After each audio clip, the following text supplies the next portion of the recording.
Hello बच्चों, आज हम नया पाठ शुरू करने जा रहे हैं जिसका शीर्षक है भक्तराज ध्रुव। बेटा ये ध्रुव की कहानी वही कहानी है जो आप लोग याद है। आप लोग अब कभी पूछना आप दादी से या मम्मा से कि सुबह सुबह जो अर्ली मॉर्निंग एक तारा दिखता है जिसे ध्रुव तारा कहा जाता है, बिल्कुल 3-4 बजे करीब दिखता है ये। तो इस ध्रुव तारे की ही कहानी है ये भक्तराज ध्रुव।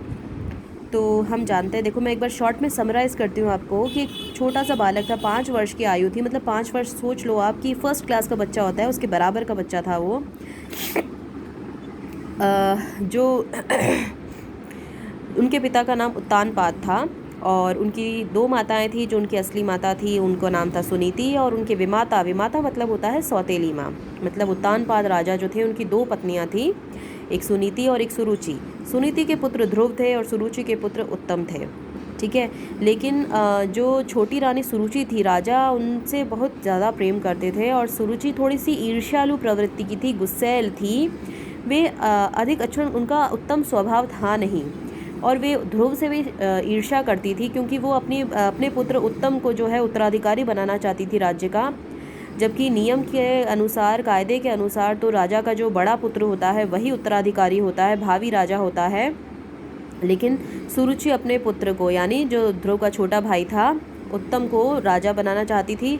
और जो राजा उत्तानपाद थे वो सुरुचि की बातों को टालते नहीं थे, वो उस पर कोई विचार नहीं करते थे कि सही है या गलत है, और उसकी बात मान लेते थे। लेकिन और जो ध्रुव की माता थी सुनीति, वो बहुत ही धैर्यवान, गंभीर और बिल्कुल सरल स्वभाव की महिला थी, और वे सुरुचि की हर बात को टाल देती थी और वो बड़प्पन रख के हर बात को इग्नोर करके आगे बढ़ती थी। और सुरुचि जो है वो छोटी होने पर भी पटरानी बनी हुई थी, बड़ी रानी बनकर ओहदा हासिल की हुई थी, क्योंकि राजा को विशेष लगाव था सुरुचि से। अब क्या होता है, एक दिन कुछ भी होता, अगर ध्रुव राजा की गोद में भी बैठ जाता या कुछ भी होता, तो सुरुचि जो छोटी रानी थी वो ध्रुव से अच्छा व्यवहार नहीं करती थी, ठीक है। और अपने मतलब राजा भी उसे कुछ नहीं कहते थे, और ये देख कर कि सुनीति जो है बहुत ज़्यादा दुखी होती थी। एक दिन ध्रुव जो है छोटा सा बालक था, अपने पिता की गोदी में जाकर के बैठ गया। उस पर जो छोटी रानी सुरुचि है, जो ध्रुव की विमाता थी, वो उस पर बहुत कुपित हुई और उसे उठा करके गोद से उठा दिया और कहा कि तुम इनकी गोद में कैसे बैठ सकते हो। ध्रुव जो है उस समय बिल्कुल 5 साल का बच्चा था, और सोचो उसके मन पर क्या इसका प्रभाव पड़ा होगा। लेकिन ध्रुव फिर भी बोलता है कि नहीं, मैं तो अपने पिताजी की गोदी में बैठना चाहता हूँ। लेकिन सुरुचि तो बहुत ईर्ष्यालु और क्रोधी थी, वो बोली कि ये क्या कहता है ध्रुव, मेरी सौत सुनीति का बेटा होकर मेरे भाग्यशाली पुत्र की समानता करना चाहता है, मतलब उत्तम के समान तो उनके पिता की गोदी में बैठना चाहता है। जा पहले तपस्या कर और ईश्वर से ये वर मांग कि तू अगले जन्म मेरी कोख से उत्पन्न हो, और फिर इस गोद में बैठने की हिम्मत करना तू। तो इस तरीके की बात जो ध्रुव के बहुत गहरा प्रभाव डालती है उसके ऊपर, और ध्रुव को बहुत दुख होता है, रोने लग जाता है। और जो ध्रुव की माता होती है सुनीति, वो भी बेचारी विवश होती है, कुछ कह नहीं पाती, और ध्रुव को ऐसे ही बातों में कह देती है कि हाँ बेटा चलो अच्छा, ठीक ही कहा तुम्हारी विमाता ने, तुम अगर उनकी कोख से उत्पन्न हुए होते तो शायद आज तुम्हें ये दुख नहीं देखना पड़ता, और मैं ही अभागिन हूँ जो मैंने तुम्हें जन्म दिया है। बालक के ध्रुव के हृदय पर माता का बहुत ही गहरा प्रभाव पड़ा, माता की बातों का, और उन्होंने मन में दृढ़ निश्चय कर लिया कि मैं सब कुछ छोड़ करके वन में जाकर तपस्या करूँगा और ईश्वर से वर मांगूंगा। जब ध्रुव चला गया घर बार छोड़ करके, सुरुचि को तो बहुत प्रसन्नता हुई, और राजा ने उस समय भी कुछ प्रतिक्रिया नहीं दी। मार्ग में ध्रुव को नारद मुनि मिले।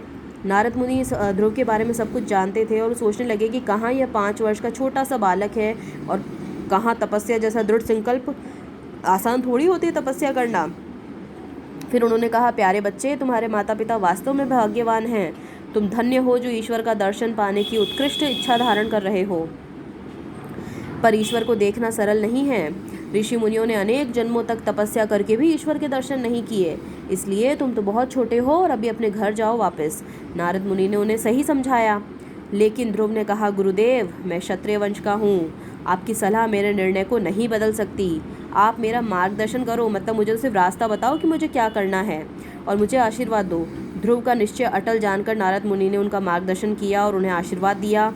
और फिर ध्रुव जो है बहुत आनंदित हो गया और वह अपनी सारी थकान भूल करके ईश्वर को प्राप्त करने के, ईश्वर की दर्शन की तीव्र लालसा भरकर और वह जंगल की ओर चल पड़ा। जंगल में जाकर के ध्रुव ने बहुत कठोर तप किया, बहुत कठोर, जैसे बड़े बड़े योगी मुनि करते हैं, ठीक है। और अलग अलग योगियों की दर्शन किए उन्होंने, और फिर अंततः उन्होंने ईश्वर के दर्शन कर लिए।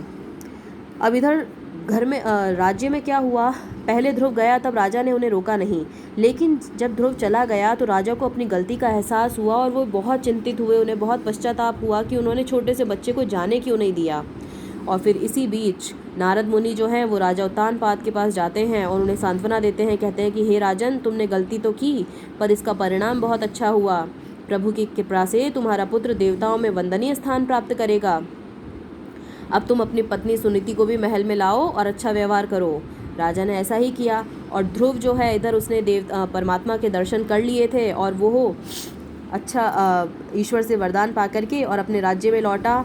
राजा ने उसका खूब सम्मान किया, हाथी पर उसकी शोभा यात्रा निकाली और ध्रुव को अपना उत्तराधिकारी घोषित किया।